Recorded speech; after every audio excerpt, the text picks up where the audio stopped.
Boa noite, galera!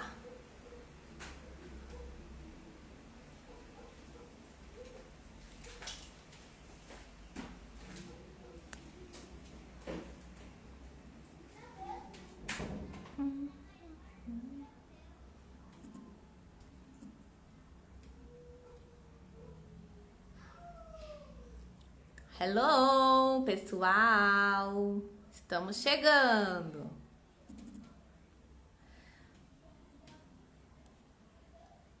Boa noite a todos! Meu nome é Cláudia, estamos aqui começando mais uma live hoje que vai ser top com a minha amiga Juliana, doutora Juliana. A Ju já tá aí? Já, né? Boa noite, Ju. Vou te chamar aqui, Ju. Essa aí pra você, Ju.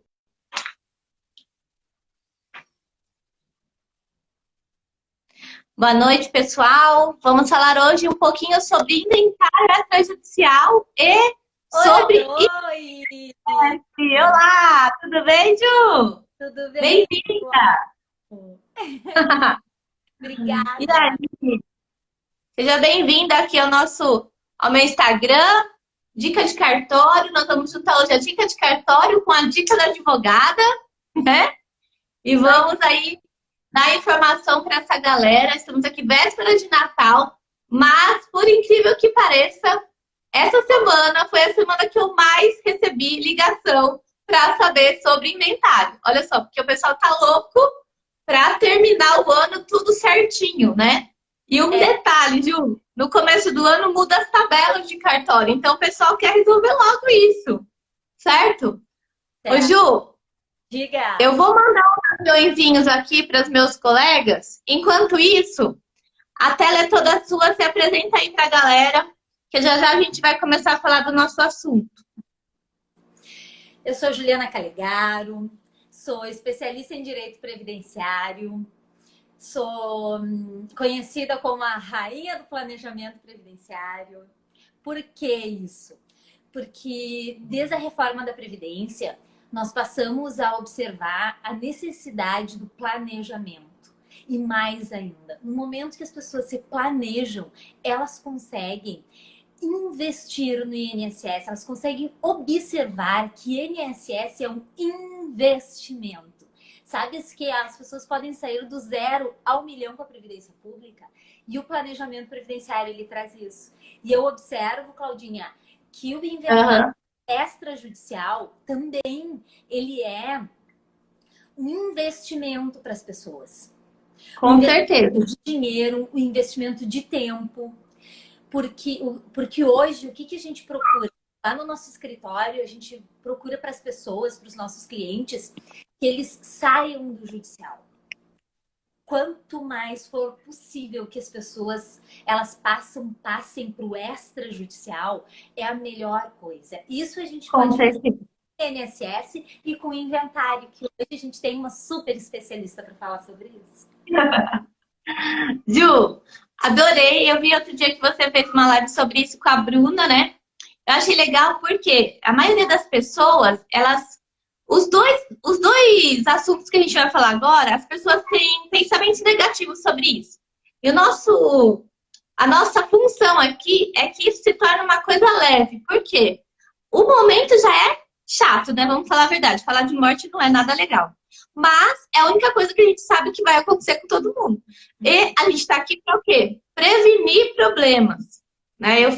A gente trabalha no cartório para prevenir os problemas. Então, eu também já advoguei e sei o quão difícil é fazer um inventário judicial, o quão demorado é, o quão desgastante é, tanto para o advogado quanto para as partes. E a questão do INSS é a mesma coisa.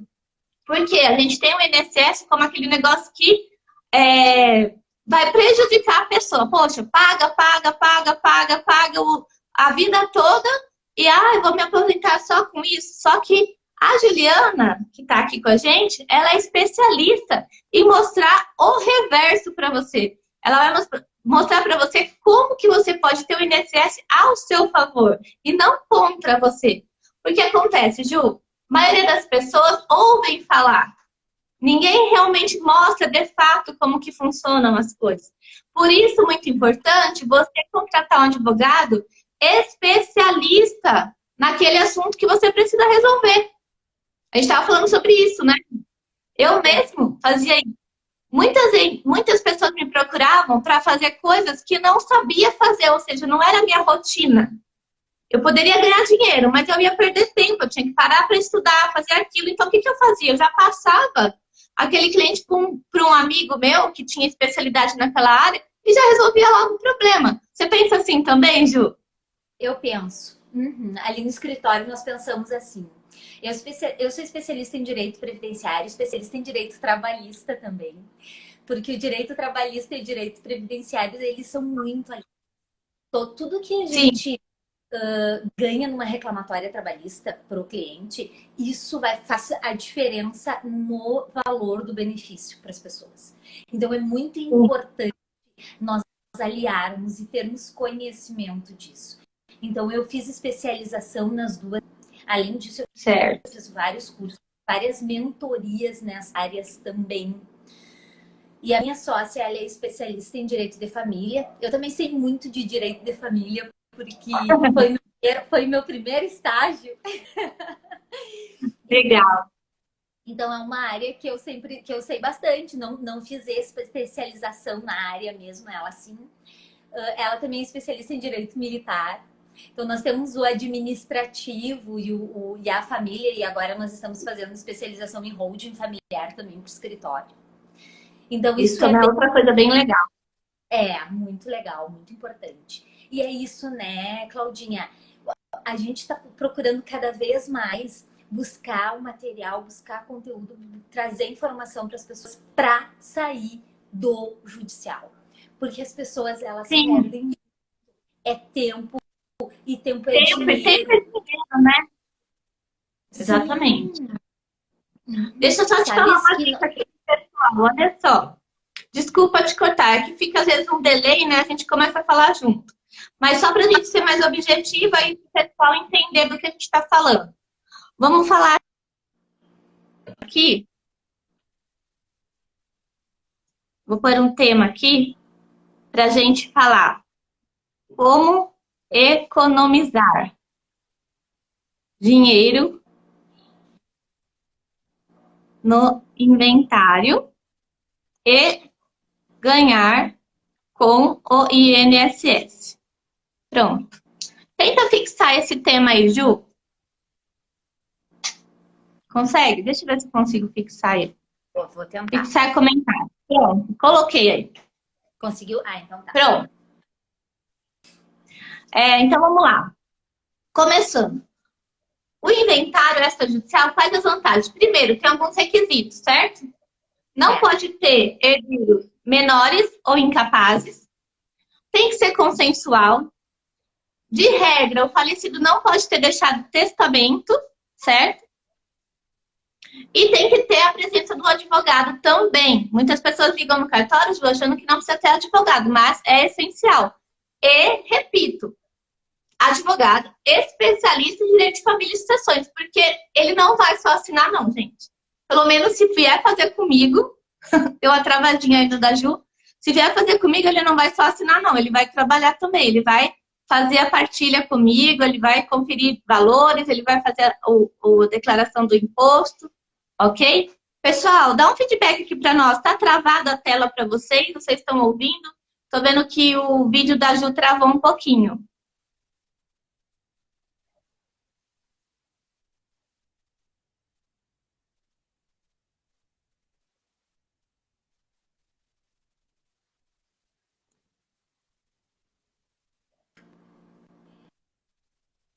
Ju, voltou? Travou, voltou, travou, voltou, voltou. Ok. Então, eu estava falando dos requisitos. Tá me ouvindo? Vocês estão ouvindo? Ok. Galera, antes de eu começar a dar as dicas, vamos ajudar essa live a chegar a mais pessoas? Cada um que estiver aqui na live, manda um aviãozinho para pelo menos 10 pessoas aí na sua lista de contatos, para a gente colocar mais gente aqui, porque essas informações são muito importantes. E todo dia, toda hora no meu WhatsApp vem dúvidas sobre inventário. E a Ju vai falar também sobre o INSS. Mas rapidinho, eu vou resumir, Ju, o que precisa para você fazer um inventário extrajudicial. Não pode ter herdeiros menores ou incapazes, tá? De regra, o falecido não pode ter deixado testamento. Tem que ter um advogado especialista para orientar as partes e tem que ser consensual, ok? Não tem princípio da territorialidade nessa questão do inventário extrajudicial. Assim, com relação ao cartório aqui, por exemplo, no Brasil. Se os bens são fora do Brasil, vai ter que ser feito inventário lá, ok? Mas dos bens aqui, você pode fazer em qualquer cartório, não precisa ser aonde o falecido mora ou onde o falecido morreu. Ele pode escolher de livre e espontânea vontade de qualquer tabelião de confiança, ok? Na questão do testamento, se ele deixou o testamento, vai ter que ser aberto esse testamento judicial, vai ter que ter uma autorização, esse registro do testamento, ver se ele tem como ser cumprido, e aí então as partes podem solicitar, através do advogado, que esse inventário seja feito no cartório, via extrajudicial, com essa autorização. E aí nós, do cartório, vamos fazer a partilha conforme consta no testamento e os bens tudo certinho, ok?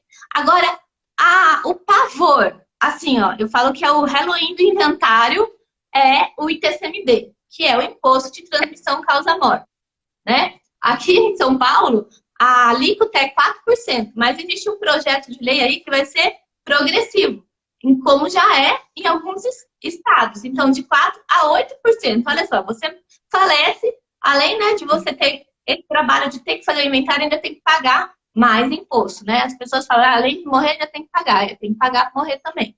Engraçado, né? Mas é assim. Agora, olha só a vantagem que poucas pessoas sabem, Ju. Aqui no estado de São Paulo, o prazo para você pagar o ITCMD, sem multa, é de 60 dias. 2 meses. 60 dias corridos da data do óbito. Poucas pessoas sabem que o site da Fazenda, quando você faz a declaração do ITCMD dentro desse prazo de 60 dias, do extrajudicial, tá?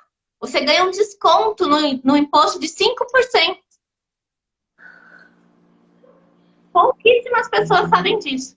Então, vamos lá. Faleceu hoje. Tem 60 dias para pagar o imposto, sem multa. Só que, por você estar pagando dentro do prazo, ele te dá um desconto de 5%. Se você paga entre 60 dias e 90 dias, ele vai te cobrar uma multa de 10% de protocolização. E se você demorar 180 dias, que são 6 meses, além dessa multa de protocolização de 10%, você ainda vai pagar mais 20% de multa, fora juros e correção. Então, praticamente dobra o valor. Então, essa falta de informação traz prejuízo para as pessoas. Entendeu? Por isso que eu adoro falar de inventário. Ontem mesmo, eu fiz uma declaração de TCMD e eu tinha passado um orçamento no valor normal. Quando eu fiz a declaração, deu 5% de desconto. E isso deu mais ou menos uns R$1.000 de desconto. O herdeiro ficou super feliz. E aí você acaba ganhando cliente, porque eu falo, poxa, você fez dentro do prazo e ainda ganhei R$1.000. Que legal, obrigado por essa informação. Né? E a mesma coisa a questão do INSS. Uma das dúvidas que a gente sempre tem, que aparece na minha mesa, Ju, acho que você pode me ajudar com isso, é a questão do falecido ter dinheiro em conta de benefício do INSS. As pessoas nunca sabem se tem que partilhar, se não tem que partilhar, se incide imposto, se não incide imposto. Salvo engano, no ITCMD aqui em São Paulo não incide imposto quando é INSS. Mas, porém, todavia, entretanto, tem que constar na partilha. Senão, o banco não vai pagar para os herdeiros. É assim mesmo, Ju? É assim mesmo. Aqui no Rio Grande do Sul é assim mesmo. Tem que fazer essa informação para que o banco possa pagar para os herdeiros, porque senão eles não conseguem fazer esse levantamento. Ele fica bloqueado na conta do cliente. Então, sempre tem que fazer isso. Tem que fazer essa informação para que o cliente possa receber. Para que os herdeiros, né, possam receber. Aconteceu também ao contrário. Do falecido, a gente fez o inventário e não tinha nada na conta. Só que o INSS não recebeu a informação que tinha falecido e continuou pagando. E aí tem que devolver para o INSS. Muitas pessoas não sabem disso, porque se ele pega aquele dinheiro, muitas vezes a viúva ou os herdeiros têm a senha da conta e vai lá e saca o dinheiro, Sim. é ilegal, né? É Então, ilegal. Isso é considerado, inclusive, dolo, né? Então, não há nem prescrição para isso. Eu conheço casos de pessoas que receberam durante bastante tempo. Quando o INSS ficou sabendo, ele notificou, daí, claro, suspendeu, notificou. Passou anos e agora o INSS está cobrando. E o judiciário manda devolver com juros, correção monetária, porque exatamente. não há prescrição nesse caso, porque as pessoas Olha, houve no recebimento. É bem olha importante só. para isso. Não recebam nada que não é seu. Entrou na conta, não é. Faz essa informação. Porque hoje há, né, essa interligação entre os cartórios. Mas pode acontecer do registro civil não fazer essa informação para o INSS. Sim, com certeza. Então, se receberam, estão recebendo de forma... Fora as fraudes, né? Que existem os hackers que informam pessoas que faleceram e estão recebendo. Enfim, isso é um detalhe, né? Mas agora, Ju, dá alguma dica aí sobre o INSS. Quando a pessoa falece, lá no cartório que eu trabalho, sempre vem assim, Cláudia, a viúva tem direito à pensão por morte, mesmo quando tem menor envolvido? Ou, ele era divorciado, mas ele tinha uma companheira que cuidou dele 20 anos. Como que ela não pode ter uma pensão por morte? Né? Aí teria que ter a união estável reconhecida, ou até mesmo se eles tiverem filhos em comum e forem maiores, no próprio inventário a gente pode reconhecer aí essa união estável, desde que eles concordem. Mas e aí, Ju, quais são as dúvidas mais, assim, pertinentes nessa parte do falecido para a família? A primeira dúvida, eu acredito que não é só quando a pessoa falece, mas muito antes até. Eu sou aposentado, eu tenho direito a receber pensão por morte? Sim. Sim. É possível acumular a pensão por morte com a aposentadoria. Sim, isso assim, ó, essa eu acho que é a principal dúvida, é a dúvida mais recorrente das pessoas. Entendi. Mas tá, e se eu morrer, mas eu já sou... Tá, mas se o meu companheiro falecer, eu vou ter direito? Sim, tem direito. Tá? Primeira dúvida. Essa dúvida é muito comum, é verdade, essa dúvida é... Outra dúvida, eu tenho um prazo, prescreve para fazer o pedido de pensão por morte? Não, não prescreve, mas se não for solicitada a pensão dentro de 90 dias do óbito do segurado, a pessoa só vai receber a partir do pedido. Então, para receber desde o óbito, o pedido tem que ser feito dentro de 90 dias do falecimento. Antes eram 30 dias. Então, houve uma mudança na lei que esse prazo alargou um pouquinho, foi para 90 dias, tá?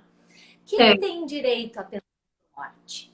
Tem direito à pensão por morte a esposa, o esposo, casados, tá?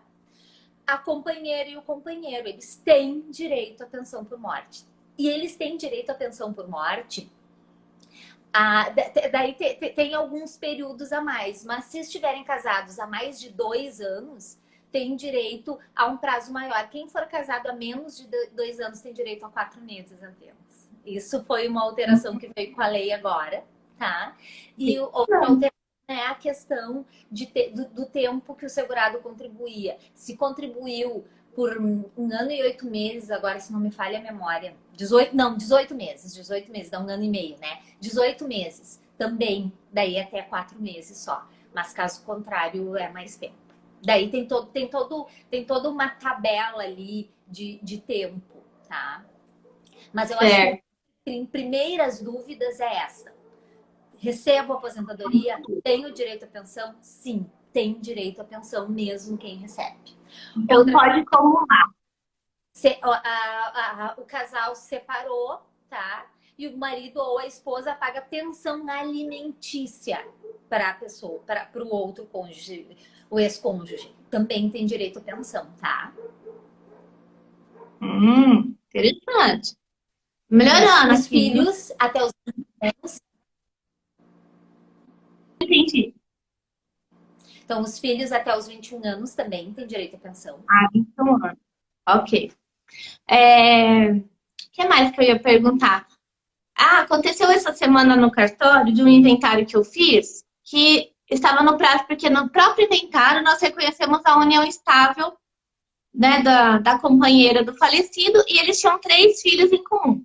O que acontece muito, Ju? Às vezes assim, a pessoa casou, divorciou, certo? Faleceu, mas convivia em união estável com outra. Porém, não tinha filhos com essa pessoa. Não tinha filhos com essa. Nesse caso, se ele não tinha herdeiros do primeiro casamento e também não tem ascendentes, que são os pais vivos, e não tem filhos desse relacionamento com a companheira, ela sozinha não pode ir no cartório e falar: ó, eu vim aqui reconhecer a união estável com o falecido e quero fazer o inventário dele e receber todos os bens porque eu sou a única herdeira. Hello? Não dá, né? Senão a gente vai lá e declara que vive em união estável como qualquer milionário que morreu aí, pronto, e aí a gente vai ficar milionário assim, fácil. Então, não. Aí, nesse caso, só judicialmente o reconhecimento da união estável, com testemunha, com comprovação de convivência e tudo mais, certo? E no caso do Certo. INSS, Ju, se a pessoa não tem uma declaratória de união estável perante o INSS, como que isso é reconhecido? Tem que ter testemunha lá na hora? Pode, no cartório, eu já fiz, tá? Fora do inventário, uma declaração de reconhecimento de união estável da companheira com 2 testemunhas. Mas isso não para o inventário, para comprovação perante o INSS para requerer a pensão por morte. Existe algum outro meio ou só mesmo com a escritura pública? Não. Para o INSS, o reconhecimento da união estável, ela se dá com prova documental. Ela também não pode ser só prova testemunhal. Essa prova de ir com 2 testemunhas no cartório e fazer uma declaração, isso é prova testemunhal, né? Então, não é um documento que prova. Isso é o equivale a uma prova testemunhal, tá? As provas Entendi. documentais são comprovantes de residência da mesma residência. Tá? Um ter um comprovante de energia elétrica, outro de água, tá? As correspondências, fotografias, nesse caso eles não tinham filhos, né? Se eles tiverem filhos, a certidão de nascimento prova mais ou menos o período. Plano de saúde também. Então, uma união Entendi. estável. São companheiros, um tem plano de saúde e o outro cônjuge é dependente no plano de saúde. Isso também é comprovação. Conta em conjunto também é comprovação. Certo. Então, tu consegue fazer com prova documental, né? A Sim, comprovação. Não há necessidade apenas do reconhecimento da declaração de união estável. Mas eu sempre explico para os meus clientes. É bem mais fácil as pessoas se casarem. Porque tu tem a com prova certeza. mesmo assim. Porque assim, ó, agora tu tem que ter a comprovação de 2 anos de união. Então tu tem que ter documentação, tu tem que ter prova de que tu tem essa união há algum tempo e tu tem que ter prova que no momento do falecimento a pessoa, eles também viviam estável. Agora lembrei outra prova que é bem comum se um dos cônjuges esteve doente e o outro cônjuge cuidou no hospital. Então, isso também é uma prova recente da união estável. Sim. Quem declarou também, né? Quem declarou o óbito, isso é um cuidado que tem que tomar também. Quem foi lá fazer a declaração do óbito, muitas vezes o companheiro, ele tá muito abalado, ele não quer. Mas é uma comprovação. Ele foi lá declarar o óbito do companheiro dele. Então, determinadas coisas assim, ó. É um momento delicado, mas é um momento que, se as pessoas tiverem informação, elas vão fazer as coisas de forma correta. Com certeza. Isso sim, é essa nosso propósito aqui, né, Lu? Explicar para as pessoas para não errarem menos, porque a gente já passou por tudo isso, a gente sabe quais são as maiores dúvidas E voltando lá para o inventário, a questão do ITCMD, aqui, que eu estou agora no cartório em Alphaville, né? Existem muitos inventários com o pessoal com um patrimônio bem grande e que tem imóveis em vários estados. Então, só para informar, tá dando para me ouvir direitinho? Eu estou Tá. ouvindo. A galera aí também, né? Vocês estão ouvindo bem? Vai passando um feedback aí para nós. Então, assim, quando aqui em São Paulo, se o falecido tinha bens em São Paulo, é recolhido o ITCMD com relação aos bens de São Paulo, que é o Imposto de Transmissão Causa-Mortes. Aconteceu a semana passada que o falecido ele tinha bens no Rio de Janeiro, tinha bens em Curitiba. Então, com relação à partilha, a gente pode fazer tudo aqui em São Paulo, não tem problema nenhum. Mas a base de cálculo, o recolhimento do imposto vai ser feito aonde os bens existem. Então, os bens do Rio de Janeiro vão ser recolhidos no Rio de Janeiro, porque é o imposto estadual, o ITCMD. Imposto de Transmissão Causa-Morte é um imposto estadual, diferente do imposto do que é o ITBI, que é quando faz venda de imóveis, que é transações onerosas, que daí é municipal. Então, esse detalhe é muito importante. E o mais chatinho é que cada estado tem a sua lei estadual sobre esse imposto. Então, não basta ser escrevente, não basta só assinar o inventário, né, advogado? Você tem que estudar as leis de todos os estados para você recolher o imposto corretamente. Olha só que interessante. E nesse caso meu, além de tudo, ainda foi feita uma partilha desigual. Então, por exemplo, alguns bens de São Paulo ficou para o Joãozinho. Outros bens do Rio de Janeiro ficou para o José. E aí fizeram aquela troca de bens. E aí tem que saber se vai ser uma troca onerosa. Um está pagando para o outro essa herança ou está doando para o outro. E aí a gente tem que estudar qual é o imposto que incide. Se oneroso, ITBI. Se gratuito, mais um ITCMD. Fora o ITCMD que causa mortes, mais um ITCMD de doação. Agora, olha só, outra coisa que me perguntam, Ju, é assim, eu sei que no judiciário é um pouquinho diferente. Vamos supor, se lá no judiciário o falecido tem contas lá para receber, dinheiro na conta. E como o valor do imposto geralmente é alto, o juiz autoriza o levantamento de uma parte daquele valor para pagar o imposto. Certo? No extrajudicial não tem como fazer isso. Eu expliquei, acho que competência. Ponto.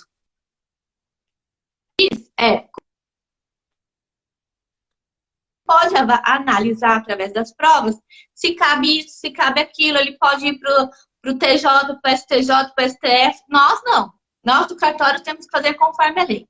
Então, já aconteceu muito de eu conversar com advogados e explicar para eles, olha, lá no judiciário, o senhor pode postular se o senhor não concorda com isso. Mas aqui, a gente tem que fazer dessa forma, porque o tabelião, ele responde em concorrência com as partes nos termos da lei. Então, eu não posso falar, meu entendimento é esse e vou fazer assim. Não dá, né? Então, a gente tem que ser bem criterioso nesse detalhe do inventário. Eu falo no inventário aqui, mas mesmo assim, o divórcio, tudo que é feito da Lei 11.441, né, de 2007, no cartório, ele é bem detalhista com relação a isso. E assim, às vezes, bem meticuloso também com relação a documentos, entendeu, Ju? Sim, e daí nós estávamos conversando antes, acho que é importante a gente falar um pouquinho do que nós conversamos antes, mas assim, ó, o Eloy, ele perguntou se tem um prazo para fazer o inventário. E de repente ele entrou um pouquinho depois, né, que nós começamos a live, mas eu acho que é importante nós respondermos. Eu esqueci de ver aqui as perguntas, né? Mas, enfim, vamos responder essa daí. A questão é o seguinte, se o inventário for judicial, ele tem um prazo para protocolar a petição inicial, né, de 60 dias. Assim como o pagamento do imposto no extrajudicial. O que as pessoas confundem, Ju, é assim, No judiciário, tem um prazo para você protocolar a sua petição inicial. Se você protocola dentro dos 60 dias, você não vai pagar multa no imposto, independente de quando for pagar o imposto. Já no extrajudicial, não.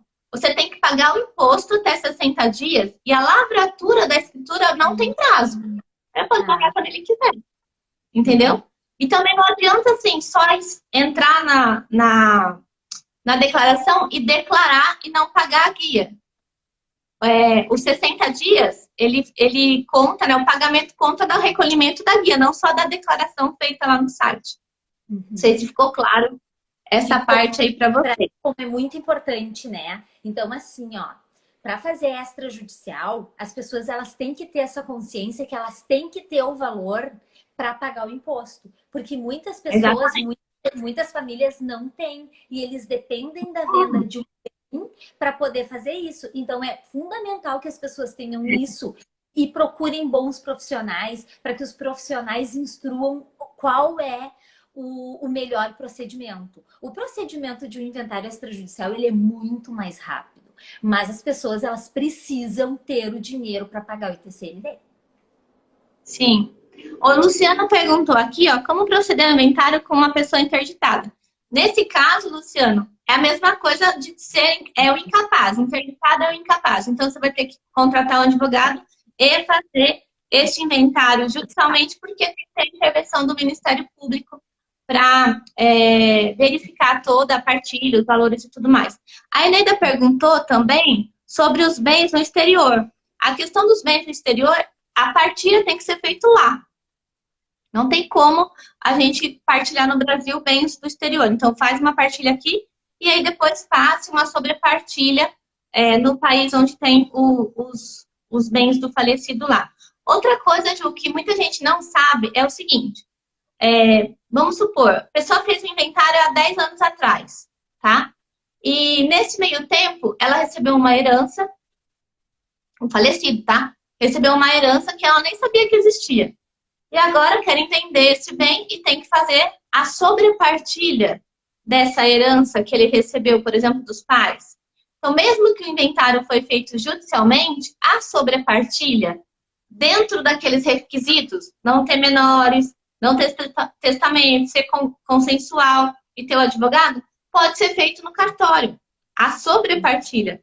Vai ter que apresentar o inventário inicial, o formal de partilha inicial, e nós fazemos a sobrepartilha. Eu faço muito isso no cartório. E geralmente é investimento, às vezes seguro não, é previdência, e às vezes mesmo um crédito de INSS, que a pessoa tinha entrado com uma ação, e aí ficou lá rolando anos, e até ele fala que você não recebeu, e aí de repente aparece lá 100 mil reais na conta do processo lá para ele receber. A gente pede um extrato do processo e faz essa sobrepartilha. Isso sim pode ser feito no cartório. E a escritura não depende de alvará judicial para nada. A própria escritura, ela já é titulável para você transferir o imóvel no registro de imóveis, transferir um carro no Detran, sacar o dinheiro no banco, tudo isso. Transferir, por exemplo, titularidade de concessão de jazigo no cemitério. Então, assim, a própria escritura já resolve tudo. Isso que é muito legal. Sim, perfeito. Sabes que ficou uma pergunta para trás ali. Alguém perguntou sobre a pensão para as pessoas já divorciadas, se o cônjuge divorciado tem direito à pensão por morte. Pode ter direito à pensão por morte se esse cônjuge receber pensão alimentícia, tá? É o requisito. Dá um exemplo prático, Ju. A pessoa que dependia financeiramente da outra, é isso? É isso. Isso é muito comum com as pessoas de 60, 70 anos, né? Houve a separação dos pais, nossos avós, muitos, né? Eles se divorciaram e as mulheres, na época, elas cuidavam do lar. Então, é muito comum as mulheres de 60, 70 anos serem divorciadas e receberem pensão alimentícia dos ex-cônjuges. Havendo o falecimento deste ex-cônjuge, a esposa, ex-esposa, tem direito a receber pensão por morte, porque ela recebia pensão alimentícia. Isso é deferido direto no INSS extrajudicial. Então, o que que precisa? Precisa da sentença ou do acordo, né? O acordo, ou a sentença de homologação deste acordo, ou a sentença que deferiu esta pensão para que seja feita essa prova no INSS e essa ex-esposa tenha direito a receber. Uhum. Show de bola. Agora, Ju, antes de você dar aquela dica do milhão, sabe? Aquela dica do milhão. Vamos pedir para essa galera que tá aqui mandar mais aviãozinho? Aperta o coração aí da live para o Instagram ver que nossa live tá legal, que é um conteúdo denso, mas é um conteúdo que muita gente tem dúvida. Parece simples, mas muita gente tem dúvida. Então, aperta o coração para o Instagram ver que nossa live tá legal e aperta o dedo aí no aviãozinho e manda aí para 10 pessoas. Quem mandou? Escreve aí, mandei para 10 pessoas, porque agora a Juliana vai dar uma dica que até eu tô aqui, Vivinha da Silva, quero saber para eu começar a contribuir de forma rica para o INSS. Vamos falar assim, porque muitas pessoas, voltando a falar, Ju, muitas pessoas têm INSS como coisa negativa. Uhum. Né? Assim como inventário, ai, que saco, cartório, blá, blá, blá, blá, blá. E você tem como economizar dinheiro no inventário e ganhar dinheiro com o INSS. Então, presta atenção. Aquela dica, Ju, que você falou na live com a Bruna, como é que as pessoas podem ganhar dinheiro contribuindo para o INSS? As pessoas podem ganhar dinheiro contribuindo com o INSS, investindo no INSS, virando esta chave e observando que o INSS é um investimento no momento que as pessoas se planejarem. O que que acontece, Claudinha? As pessoas antes apareciam lá no meu escritório vindo, doutora, eu vim me aposentar. Hoje os homens dizem, tô com 65 anos, agora eu já posso me aposentar. Ou tô com 35 anos de serviço, agora eu já posso me aposentar. Era isso que eles faziam. Eles iam ao escritório para que eu fizesse o pedido de aposentadoria deles. Com a reforma da Previdência, tanto eu quanto vários colegas meus pensaram, poxa, e agora, né? Os benefícios eles vão ficar mínimos para as pessoas. E nós fomos estudar e conseguimos o quê? Aliar a teoria aos cálculos. E no momento que a gente alia a teoria previdenciária aos cálculos, a gente consegue observar que se as pessoas investirem corretamente no INSS, elas realmente podem sair do 0 a 1 milhão. Por quê?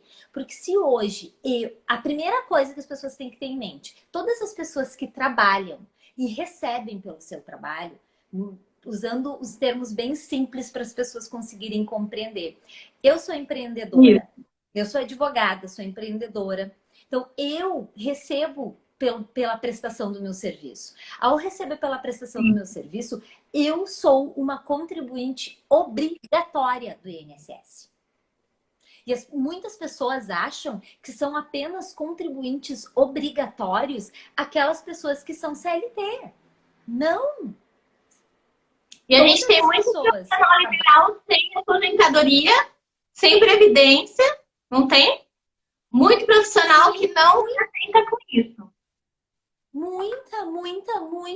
Muitos profissionais nessa situação. Sim. Sem estar contribuindo em o quê? Como são contribuintes obrigatórios, podem cair na malha fina.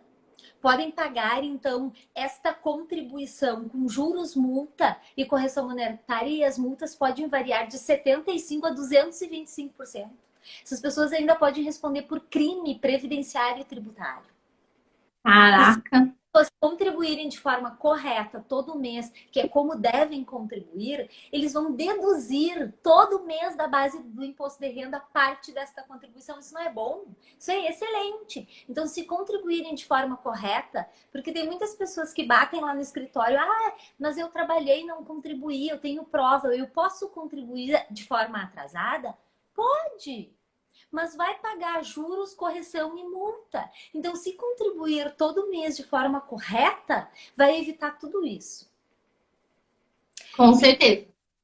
E assim, ó, outra coisa que é bem importante, trazendo agora para a pensão, assim, com a alteração da lei, a partir da reforma da Previdência, aquelas pessoas que contribuem abaixo do salário mínimo, esse tempo não conta para tempo de contribuição, não conta para tempo de carência, se não fizer uma complementação até o salário mínimo. Antes, as pessoas que eram CLT e então quem contribuía era o empregador e ficava abaixo do salário mínimo, contava esse tempo, contava para todos os fins, para fins de tempo de contribuição e carência, que são coisas diferentes. Hoje mesmo, uma cliente me ligou, a empregada doméstica dela trabalha o quê? Três dias por semana. Então, ela não recebe um salário mínimo, ela recebe proporcional aos dias de trabalho dela. Então, ela não tem contribuição no salário mínimo. E ela ficou doente. Então, desde de dezembro de 2019 até agora, a contribuição dela é menor do que o salário mínimo. Então, o INSS disse que tu tá doente, tu não tem direito, porque tu não tá com qualidade de segurada, porque não tá contando pra ti. Agora me fala, aonde que as pessoas sabem disso? Me diz. Não sabem. Aonde? Que eu nunca vi em lugar nenhum. Tá? Tem como resolver. E como ela não tem condições de complementar, a gente pode agrupar. Então, ela tem 20 meses de contribuição abaixo do salário mínimo. Cada 2 meses a gente consegue um salário mínimo. Então a gente agrupa. Cada dois meses a gente agrupa para um. Ela vai ficar. Aí vai diminuir o tempo de contribuição, né? Ela vai ficar com menos tempo de contribuição, mas ela vai ter a qualidade de segurada dela para receber o benefício. Só que daí tem isso, agrupou 2 meses em um, esses 2 meses transformaram em um. Então tem que sempre observar o que vale a pena. Para quem tem condições, pode fazer essa complementação. Isso acontece no caso de falecimento. Tem casos de falecimento aí que o INSS está negando a pensão, por quê? Porque o segurado não estava pagando menos do que o salário mínimo. E daí não está contando. Então, o que o INSS tem que fazer? Tem que informar para os herdeiros ali, para os dependentes, no caso que no INSS a gente sempre chama de dependentes, informar para os dependentes e dizer, olha, vocês podem fazer a complementação. E hoje a gente ainda está com discussão, tá? Mas para evitar discussões, o melhor é pagar. Hoje a gente está em 2021, então é melhor pagar até o dia 15 de janeiro de 2022 a complementação do ano de 2021, se houve o falecimento do segurado. Então tem muitas daqui a pouco as pessoas veem, né, alguns advogados postando, o falecido para fazer a complementação é até 15 de janeiro de 2022. É por isso, porque podem ter direito à pensão se houver essa complementação. Você chegou num ponto importante, Ju, porque o que acontece no Brasil? As pessoas não têm costume de fazer o inventário. Por quê? Porque vem logo na cabeça, gasto, vou gastar. Né? Só que por que o inventário extrajudicial hoje, assim como essa questão do INSS que você está falando, são assuntos que a gente vem falando dia a dia? Por quê? Quando a pessoa quer vender o imóvel, por exemplo, se o inventário não está feito, vai ter aquele problema que vai ser empurrado com a barriga, entre aspas, para o comprador resolver. E aí, para morrer basta estar vivo, morre mais um, que morre mais outro, aí ferrou tudo. Ou seja, vai cair lá naquele negócio do uso capião, que agora também dá para fazer no extrajudicial, dependendo do caso. Então, a pessoa fala, mas qual a vantagem de eu fazer? O imóvel, eu não quero vender, meu pai faleceu, a gente mora lá, deixa assim mesmo, quando a minha mãe morrer, aí a gente resolve. Fala, gente, é o seguinte, os juros e a multa, ela não para. Então, se o seu pai, sei lá, alguém faleceu há 10 anos atrás e até hoje você não fez o inventário, sinto lhe dizer, você vai pagar multa, juros e correção monetária de 10 anos para cá. Só aí já existe vantagem. E aí o que acontece? As pessoas deixam rolar. Quando acham um comprador, né? Passa anos, os filhos crescem, cada um quer o seu dinheiro. E aí resolve, então, vamos vender a casa dos pais. E cadê os inventários? Não foram feitos. Aí fica aquela briga, porque não quer pagar, porque isso, porque aquilo, só que só quer receber. Então, assim, quanto antes fizer, melhor. Não é à toa que tem prazo. Certo? Se não fosse importante, não ia ter prazo, né, Ju? Tudo na vida tem que ter uma data, né? A gente já aprendeu aqui com o nosso mentor que tudo na vida tem que ter uma data. Então, se tem data, algum prejuízo você vai ter, principalmente falando em imposto, né? Então, outra coisa que também pode dar problema é na Receita Federal. Porque o CPF do falecido fica ativo. Só que hoje está tudo interligado. A Fazenda com a Receita, com os cartórios. Então, o cartório manda informação para a Receita que houve a transmissão quando a gente faz o inventário. E aí que manda para o INSS, que manda para a polícia. Ou seja, é tudo interligado. Sim. E isso pode gerar problemas no imposto de renda do falecido. E gerar multa também e impostos para pagar. Outra coisa que a pessoa esquece, Ju, que também às vezes entra com relação ao INSS, é a empresa. Sim. Quando o falecido é sócio de empresa, né? A pessoa tem que colocar aquelas cotas no inventário. Porque, senão não vai conseguir dar continuidade na empresa perante a JUSESP, perante os fornecedores, os compradores, enfim. Fica tudo travado, as contas bancárias, fica tudo travado. Tudo travado. Então, às vezes a pessoa quer economizar, né? Fala assim, deixa isso aqui de lado. Põe só isso daqui. Não existe isso. Não. Tem que colocar tudo que está em nome do falecido tem que ser inventariado. Porque parece que vai economizar agora, mas lá na frente vai virar uma bola de neve com juros e correção e tudo mais. Fora os problemas jurídicos com funcionário, trabalhista e tudo mais que também pode acontecer. Né, que eu já vi uns problemões aí acontecendo com relação a falecido que não fez inventário da empresa. Da empresa não, né? Das cotas da empresa, né? Que ele tinha direito. Então, assim, mas a viúva não tem condição de assumir a empresa, não tem problema. Vai ter que partilhar as cotas. Depois resolve isso com o contador lá na JUSESP. Mas as cotas é um bem móvel, né? É o dinheiro que está lá, um patrimônio que tem que ser partilhado. É isso? O que mais, Ju, que você tem aqui? Super dica de advogada para a galera aí de INSS. O que mais que você tem para falar para gente? Eu acho que a gente tem uma super dica, não só da INSS, né? Mas a gente tem que dar uma super dica também. Eu acho que engloba tudo isso, engloba o INSS e inventário também. Essa questão de prazo, essa questão de tempo e essa questão de ganhar dinheiro. Hoje, a gente precisa investir e fazer as coisas nos seus prazos é investimento. Aconteceu agora, há poucos dias, uma cliente me procurou, o avô dela faleceu, os pais, os tios não fizeram inventário, os tios estão falecendo e mais, o avô havia feito a doação verbal para cada filho de terrenos. Então, assim, enquanto os irmãos eram vivos, eles sabiam disso. Só que daí os irmãos agora estão falecendo e os sobrinhos, eles não querem saber disso. Então, tem aqueles tios que construíram casa nos terrenos. Então, tem alguns terrenos que todos os terrenos, eles tinham mais ou menos o mesmo valor. Agora, uns estão mais valorizados. E os sobrinhos, netos, não querem saber disso. Então, Exatamente. É um irmão que as pessoas criam sem necessidade. Então, além de juros, multas, tem tudo isso. Sim. Olha só, eles perguntaram aqui sobre a empresa. Deixa eu ver quem foi. A Eliane Costa, doutora que a gente conhece lá no HP. Olha só, quando o falecido é sócio de uma empresa, existem dúvidas com relação ao pagamento do imposto. Qual é a base de cálculo para partilhar? O que a gente vai partilhar?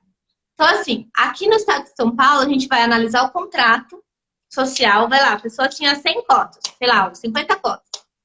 Só que a gente pede um balanço patrimonial líquido do ano anterior ao óbito, certo? vê lá quanto que tinha de patrimônio líquido. Se o patrimônio líquido for maior do que o valor nominal das cotas, é esse valor maior que vai ser a base de cálculo para o imposto. E é o que vai ser partilhado. Só que acontece que algumas empresas estão no negativo. E aí, não tem como partilhar o patrimônio líquido negativo. Então, a gente volta para o valor das cotas. Então, a cota nominal lá do início do contrato, ela é a base mínima para o pagamento do ITCMD. Aqui em São Paulo, 4%. Então, vamos lá, recapitulando. Valor do patrimônio líquido do ano anterior ao óbito, certo? Eu fiz lá essa semana passada que o patrimônio era negativo. Aí eu fui lá no contrato social, vi quanto valia as cotas na época do contrato social, e aí pode atualizar até pela UFESP, se for necessário, e aí, então, usa isso de base de cálculo para pagamento do ITCMD, tá? Acho que é basicamente isso. Tem que apresentar toda a documentação, né? Contrato registrado, tudo certinho. E aí tá a importância daqui a pouco de procurar um bom profissional também, né, Claudinha? Porque daí quando acontece isso e é negativo, eu consegui o alvará, daí tem que ser judicial, tá? Daí com o alvará, nós conseguimos fechar a empresa e ela não entrou, não houve pagamento de ITC, não saía, não houve o pagamento do imposto, tá? Por quê? Porque ela estava negativa. Então, o juiz também observou isso. E ela era uma sociedade, o outro sócio também não tinha mais interesse em manter a empresa, ele não queria outro sócio, o sócio dele era o falecido, ficou bem claro. Então, o juiz pediu uma declaração dele, registrada em cartório, ele fez isso e daí encerrou a empresa assim, só com alvará. Então, é bem importante observar isso, a forma que pode sair mais barato, né, também. Sim. E outra coisa também. Se a empresa for... Pode falar. Pode falar. For de uma empresário só, né? Não é uma sociedade, aí a empresa é encerrada, né? Sim.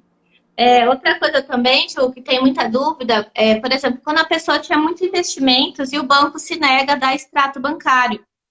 Por quê? Uma novela, parece uma novela mexicana, né? Falar assim. Que é o seguinte, existe um comunicado da FEBRABAN, interno do banco, que eu não sei exatamente a data, mas eu tenho ele. Quem depois quiser pode me chamar aqui no direct que eu mando.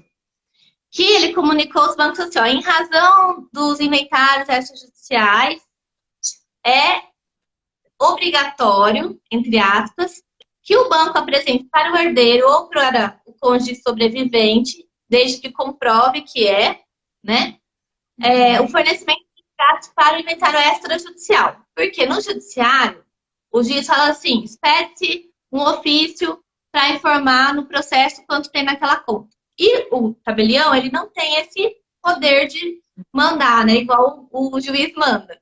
Então, a gente tem esse comunicado interno, mas o cartório ele pode expedir sim um ofício, informando que foi depositado no cartório os documentos daquele inventário e que, para proceder o pagamento do imposto, precisa que o banco informe ao cartório quais são os saldos na conta corrente do fulano de tal. E aí, geralmente, a gente põe um período.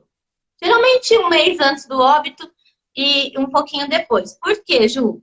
Na lei do ITCMD aqui de São Paulo, fala que a base de cálculo é o saldo que existia na conta na data do óbito. Muito importante. O que acontece a maioria das pessoas?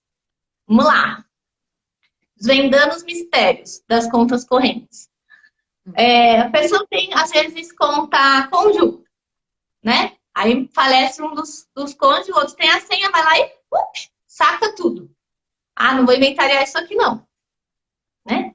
Aí passa o tempo e tal, e aparece no cartório o extrato atual. Aparece lá R$1.000 na conta. Aí eu vou lá e peço, senhor, você tem que trazer o extrato bancário na data do óbito, blá, blá, blá. Tá bom. Aí vamos supor que faleceu dia 10 do 1. O cara traz o extrato do dia 1 do 1 a 1 do 2. Aí você vai lá no dia 11, No dia 10, no dia 9 o cara tinha 100 mil na conta. No dia 11 ele tinha 1.000. Vaporou 99. Foi, né? E aí? Você acha que isso é sonegação de imposto ou não? Então, o quanto a pessoa está viva, que ela faleceu no dia seguinte, não dá mais para ela ir no banco sacar, né, gente? Já faleceu, então não tem lá. Foi quem lá? Uma alma dela sacar? Não tem como. Então a gente tem que ser muito justo nisso e falar, olha, na data do óbito, o senhor tinha isso. Então, se o senhor não pagar em cima disso, está sonegando imposto. E aí lá na frente o senhor pode responder por essa declaração não real, né? Então é isso. Tem que ser muito detalhista. Então, por isso que eu falo assim, que o advogado, ô Ju, se ele trabalhar em conjunto, vamos dizer assim, em conjunto com o cartório e com as partes para solucionar realmente os problemas até o fim. Sabe aqui, a gente está junto até depois do fim, quase, porque o fim, para nós, é quando o inventário é registrado lá no registro de imóveis, sem nenhuma devolutiva, entendeu? Esse é o fim. E muitos advogados acham que o fim é a assinatura lá no cartório. Não é. Aquilo é o começo. Que ali só formalizou o ato. Depois, os herdeiros, eu falo assim, doutor, nem que for cobrar um pouco a mais de diligência para orientar os públicos, vai para o seu cliente resolver. Ele vai ficar feliz, né? Porque no judiciário a gente vê muito isso. Divórcio, né? Inventário. Acaba o processo, a pessoa fica lá, papel na mão, o que eu faço, para onde eu vou, o que eu fiz, né? Não sabe o que fazer. Orienta Jesus, né? Assim, dá uma luz para a pessoa. Ah, divorciou, mas não adianta fazer o processo, tem que levar lá no registro civil para averbar, tem que pegar a partilha, tem que levar lá no registro de imóveis para registrar, tem que ir lá no Detran. Detalhe, não tem como vender o carro do falecido, gente. Não dá, né? Vai psicografar lá, né? A autenticação não dá. Tem que transferir para os herdeiros, né? E depois vender. Porque já aconteceu, Ju? O comprador tá pagando o carro já, lá, o financiamento. E os herdeiros já queriam que ficasse no nome dele. Falaram assim, não dá, seu pai que pôs lá, né? Fez o nome dele, agora tem que transferir. A herança é de vocês, não é do comprador. Então, assim, são detalhes, sabe? Que talvez no judiciário não ocorra, porque lá o juiz, faz isso, junta-se isso, expede. Não, no extra tem que estar tudo redondo. Senão o quebra-cabeça não encaixa. Ó, a gente tá com alguns minutos para acabar a live, acho que mais 3 ou 4 minutinhos. Nossa, tem muito assunto, né, Ju? Muito Vamos assunto. fazer outro. Por isso é importante. O trabalho do advogado, ele não termina ali, né? Nós lá no escritório, a gente faz tudo, a gente auxilia até o final. Porque senão, mesmo do judiciário, a pessoa sai ali com o formãozinho de partilha no braço e agora? Pra Vai, onde eu vou? vai com o papel aqui. Se a gente não auxiliar, eles ficam querendo para onde vão. Exatamente. Eu acho que é fundamental. Diz, mas o fulano lá faz mais barato. Vai no fulano que faz mais barato e vê como é que tu sai, né? Gente, o ditado do barato sai caro, principalmente nessas horas, acontece. Acontece. Ó, no cartório é tudo tabelado, né? E na advocacia também existe uma tabela, né, Ju? Então, assim, os clientes, eles têm que ter uma noção mínima, porque não existe assim, eu vou lá só para assinar. Isso é... Imagina se você vai pegar um exame, né? Um resultado de exame só assinado pelo médico sem analisar o que você tem. Você vai tomar o remédio que ele vai prescrever para você? Entendeu? Então, assim, você vai no ginecologista por videoconferência, não dá, né? Tem coisa que não dá. Não. Então, você tem que ir atrás do profissional especializado. Eu sempre falo isso, Ju. Eu sempre falo isso. E os que não sabem, eu ensino. Eu ensino, doutora, ó, você vai entrar lá, vai fazer o TCMD, eu vou te ajudar e vamos junto. Entendeu? Eu explico aqui, explico ali. e vamos para frente, resolver. A pessoa quer se livrar, ela não quer ficar lembrando do falecido, ela quer se livrar, né? Então é isso, Ju. Isso tudo nós podemos auxiliar. E nós precisamos. Há muitos detalhes, as pessoas, né? Olha que nós não falamos de 98% dos detalhes. Há muito mais detalhes. Sim, com certeza. Bom profissional vai saber auxiliar, mostrar para as pessoas o como fazer, ou qual e como vai sair mais barato. Sai mais barato se pagar um bom profissional e procurar um bom cartório para que seja feito tudo certinho. Com certeza. Ô, Ju, eu queria aqui, ó, a gente está finalizando, mas a gente vai marcar uma nova para você dar mais detalhes desse trabalho que você faz do INSS, tá? Porque tem muita gente querendo. A Juliana é Juliana Turquielo Calegaro, sigam ela. E quem ainda não se inscreveu no meu canal do YouTube é Minuto de Cartório, com acento no O. Vai lá que essa live vai ficar salva lá também. É isso, né, Ju? Queria agradecer a todos que estão aqui na live e os que não assistiram. Vai ficar gravado, a gente vai salvar aqui. Estamos à disposição na live. Ai, meu Deus do céu, que fofucha. Obrigada, minha filha, meu marido, família inteira aqui tá assistindo. Até os cachorros estão aqui na sala assistindo a live. Ju, ó, minha gaúcha, gaúcho. Ó, as pessoas podem ir lá, Calegaro, tanto no Instagram quanto no YouTube. Nós temos várias informações lá super pertinentes para quem precisar. E estamos aí, sempre que precisar, qualquer dúvida pode mandar um direct aí que também nós vamos esclarecer, tá? Um beijão! Beijo, Simone, todo mundo que entrou na live, depois eu vou chamar no WhatsApp para agradecer, vocês são sempre show de bola. Tenham um ótimo Natal e que o aniversariante reine na vida de vocês sempre. Jesus, tá bom? Um beijo, Deus abençoe, Ju.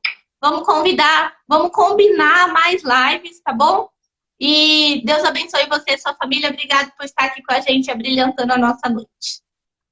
Beijo. Ai, obrigada a você, obrigada pelo convite. Muita luz para todos, ó. E vamos fazer aí uma pose para foto, que o pessoal vai... Para foto não, né? Para o print, o pessoal vai print maravilhoso, um sorrisão aí. Peraí, deixa eu desativar os comentários aí. Tá. Vai, quem printa aí? Printa aí e depois manda pra gente. Isso, pode printar.